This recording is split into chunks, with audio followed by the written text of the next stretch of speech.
Welcome to Shanti's cooking house. আমি আজ রান্না করব সবার পছন্দের একটি তরকারি, লাউ চিংড়ি। আশা করি সকলের ভালো লাগবে। ভালো লাগলে আমার চ্যানেলটি সাবস্ক্রাইব করবেন। আমি আজ রান্না করব লাউ চিংড়ি। তার জন্য আমি প্রথমে একটি মশলা বানিয়ে নিচ্ছি। দিয়ে দিচ্ছি আমি এখানে 1 চামচের মতো জিরা,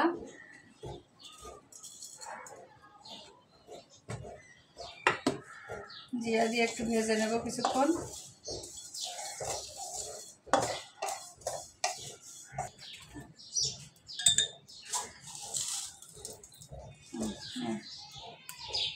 ঠিক আছে, 1/2 চামচ ধনিয়া দিয়ে আমি একটু ভালো করে ভেজে নিচ্ছি।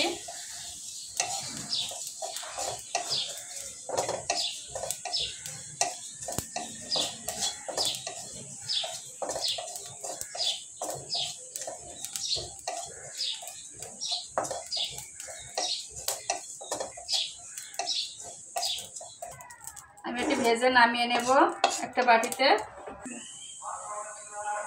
কড়াইতে আমি দিয়ে দেবো এবার একটু সরিষার তেল।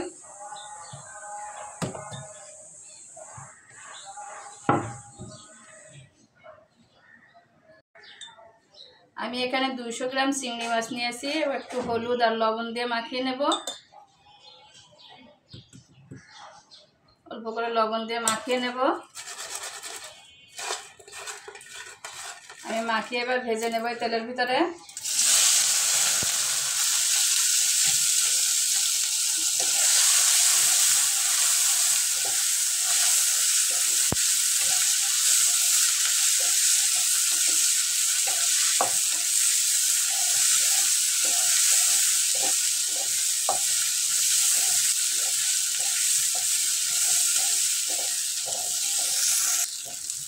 আমি চিংড়ি মাছগুলো ভেজে নিয়েছি। আমি এবার এগুলো উঠিয়ে নেব।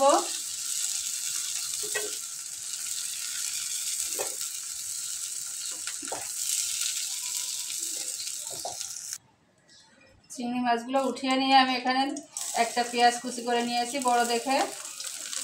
এটা আমি একটু হালকা ভেজে নেব।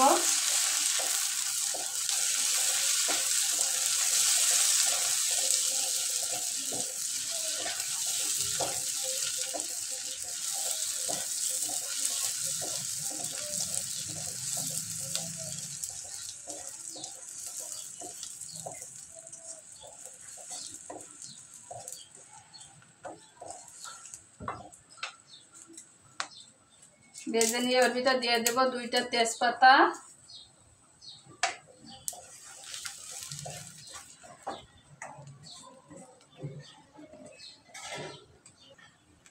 কিছুটা দিয়ে দেবো কালো জিরা ফোড়ন,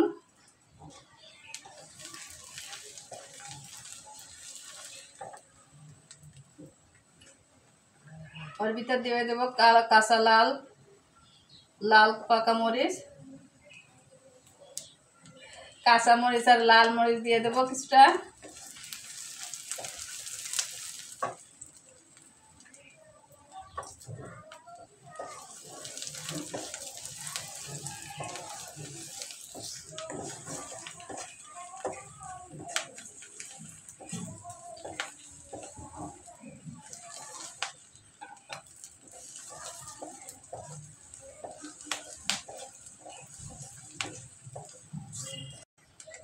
আমি এখানে মাঝারি সাইজের একটা লাউ কেটে নিয়েছি, সাথে নিয়েছি একটা ছোট একটা আলু।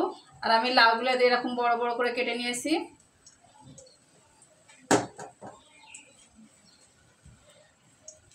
এর ভিতর দিয়ে দেবো সেই কুটে রাখা লাউগুলো।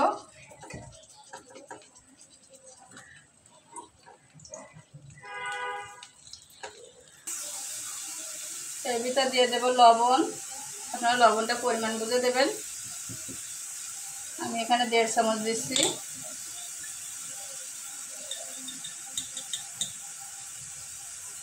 দেবো 1/2 চামচের একটু বেশি হলুদের গুঁড়া দিয়ে আমি এবার এটা মিশিয়ে নেব।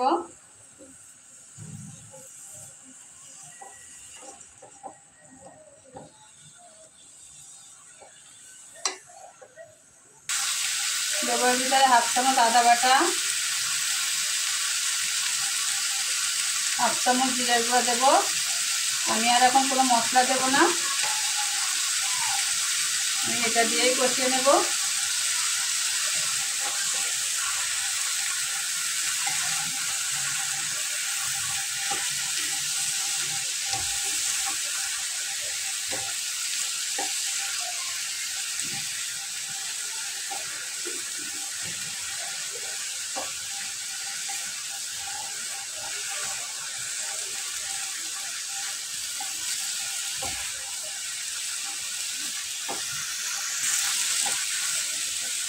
আমি এভাবে উল্টে পাল্টে মিশিয়ে নিচ্ছি। আর আমার লাউ থেকে আমি এখনো কিছু ঢেকে দেইনি। দেখুন লাউ থেকে অনেকটা পানি তুলেছে।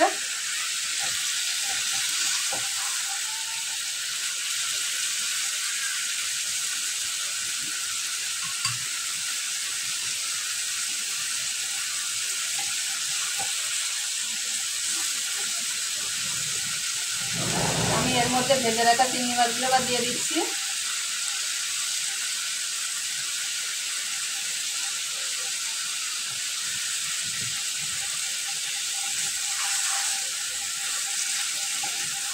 চিংড়ি মাছগুলো দিয়ে আমি একটু মিশিয়ে নিচ্ছি। আমি এর ভিতরে 1 কাপের মতো জল দিয়ে দিচ্ছি। বেশি জল দেবো না, ঢেকে দিলে আরও জল গলবে।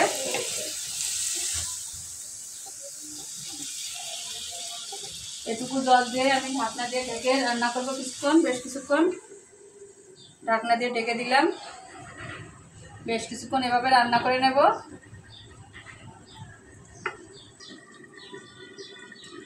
আমি লাউটা 10 মিনিটের মতন ঢাকনা দিয়ে একে রান্না করে নিয়েছি। দেখি কেমন হয়েছে। দেখুন কতটা জল গলেছে। আমি কিন্তু 1 কাপের মতন জল ব্যবহার করেছি। ঢাকনা দিয়ে ঢেকে দিলে এভাবে অনেকটা জল বের হয়।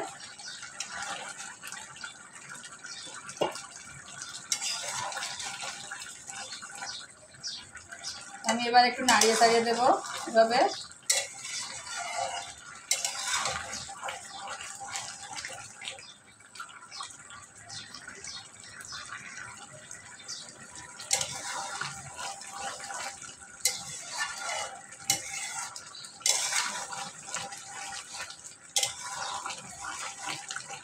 দেখুন আমি লাউটা কিন্তু বড় বড় করে দিয়েছিলাম, কিন্তু কতটা সিদ্ধ হয়েছে দেখুন। এই দেখুন,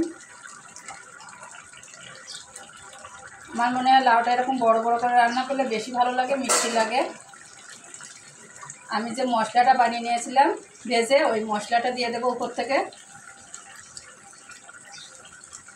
আমি একটু মশলাটা লাল লাল করে ভেজে নিয়েছিলাম।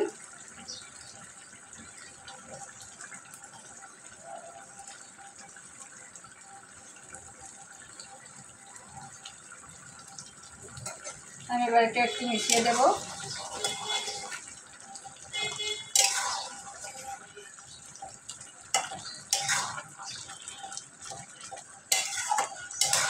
যেহেতু ভাজা মশলা, আমি ভাজা মশলা দিয়ে বেশিক্ষণ জাল করবো না। আমি এবার নাড়ি চাড়ি মিশিয়ে চুলাটা বন্ধ করে দেব। চুলা বন্ধ করে দিয়েছি আমি। এবার অন্য একটি পাত্রে পরিবেশন করে নেব। আমি রান্না করে অন্য একটি পাত্রে লাউ চিংড়ি পরিবেশন করে নিয়েছি।